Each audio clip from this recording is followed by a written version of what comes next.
اتنی تاکید کے ساتھ کہ ہم تمہیں ضرور آزمائیں گے.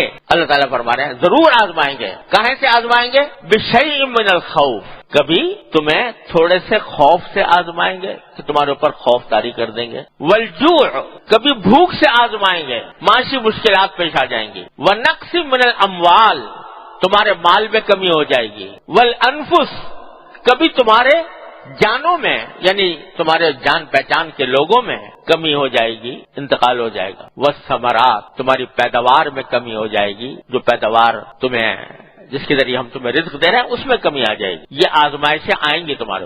آج اتفاق سے دیکھو اپنے موجودہ حالات کو تو ساری چیزیں جمع ہیں. خوف ہے کہ نہیں؟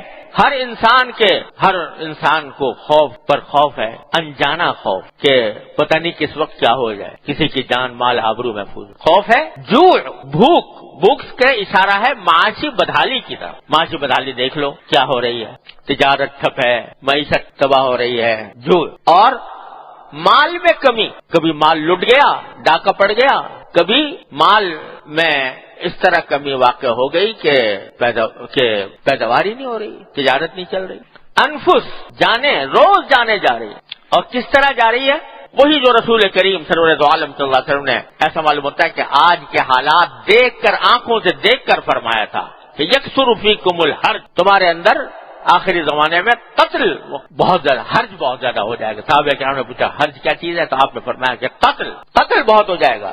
اور پھر یہ فرمایا ایسا قتل، اس طرح کا قتل کہ لا یدرا من قتلہ وفیما قتل، پتہ نہیں چلے گا کہ کس نے قتل کیا اور کیوں کیا. دیکھ لو آج کے حالات کہ بھائی آخر مفتی عبد المجید دین پوری صاحب رحمۃ اللہ علیہ کس کا کیا بگاڑ رہے تھے؟ حضرت مولانا اسلم شیخ پوری صاحب کس کا کیا بگاڑ رہے تھے؟ کوئی دشمنی تھی، کوئی سیاست تھی، کوئی تنظیم تھی، کوئی فرقہ واریت تھی؟ کچھ بھی نہیں. کیوں قتل ہوئے؟ کس نے قتل کیا اور کیوں قتل کیا؟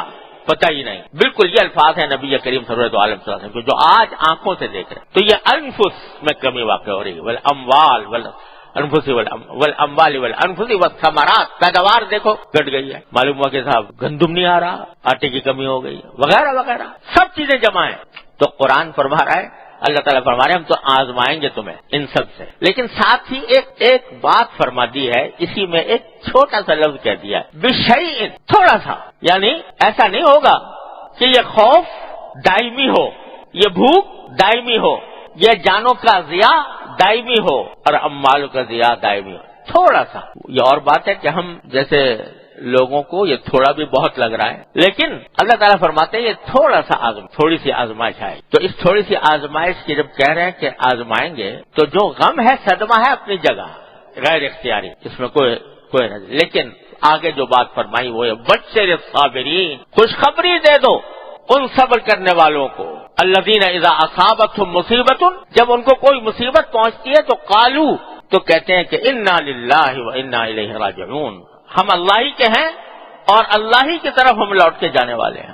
یہ کہتے ہیں. میرے حضرت فرمایا کرتے تھے، ہمارے حضرت عارف قدس اللہ تعالیٰ سے رہو، کہ دیکھو اللہ تعالیٰ نے یہ فرمایا کہ جب مصیبت پڑے یا کوئی غم آئے، تکلیف آئے، تو کیا فرمایا؟ کہہ دیں، زبان سے کہہ دیں انا للہ و انا الیہ راجعون.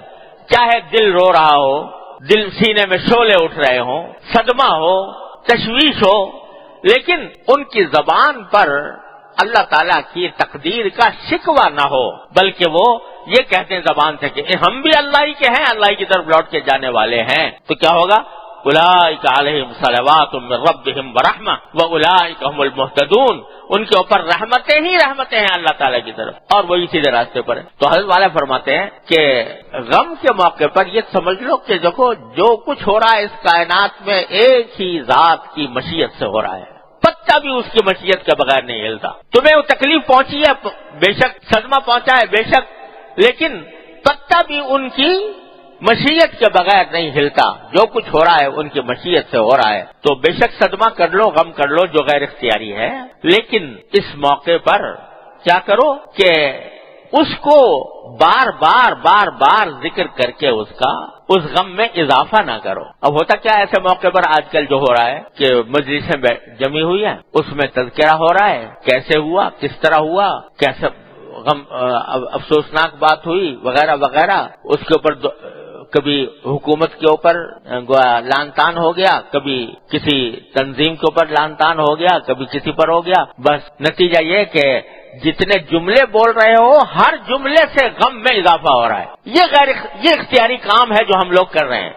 اس کے بجائے یہی وقت جو ان تبصروں میں گزر رہا ہے، ان تذکروں میں گزر رہا ہے، وہی وقت اگر اللہ جل جلالہ کی طرف رجوع میں گزر جائے، اللہ تعالیٰ کی طرف رجوع، یا اللہ یہ صدمہ پیش آیا ہے، یہ تکلیف پیش آئی ہے، لیکن اے اللہ آپ کی پناہ مانگتے ہیں، اے اللہ ہم کمزور ہیں، آپ کی آزمائشوں کا تحمل ہم میں نہیں، اپنے فضل و کرم سے ہم سے یہ آزمائشیں ہٹا لیجئے۔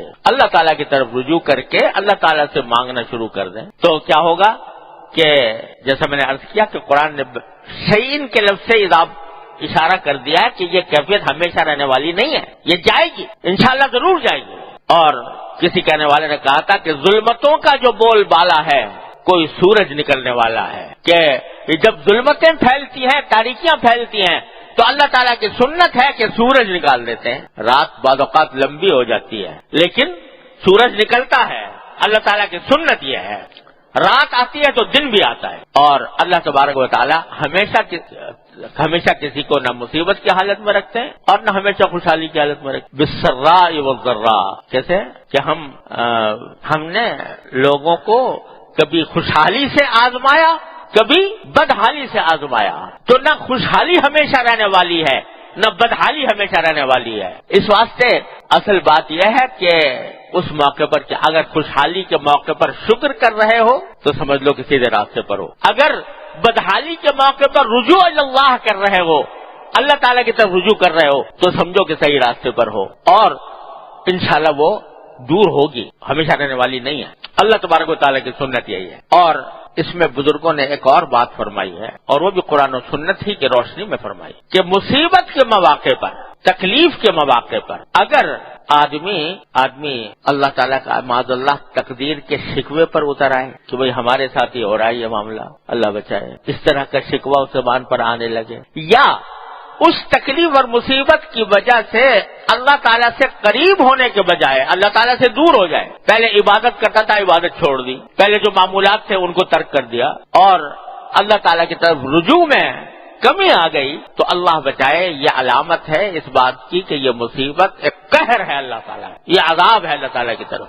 لیکن اگر اس مصیبت کے موقع پر بندہ اللہ تعالیٰ کی طرف رجوع ہو جائے اور یہ کرے کہ اس کی وجہ سے اس کے عبادت میں کوئی کمی نہیں آ رہی، اس کے معمولات نہیں چھوٹ رہے، اس کی بنا پر اس کے اللہ تعالیٰ سے دعا کرنے میں کمی نہیں آ رہی، اللہ تعالیٰ کے ذکر میں کمی نہیں آ رہی، تو یہ اس بات کی علامت ہے کہ یہ مصیبت رفع درجات کے لیے آئی ہے، گناہوں کی مغفرت کے لیے آئی ہے۔ وہ اس بات کی علامت ہے کہ اس کے نتیجے میں یہ اللہ تبارک و تعالیٰ اس کو نوازنا چاہتے ہیں، وہ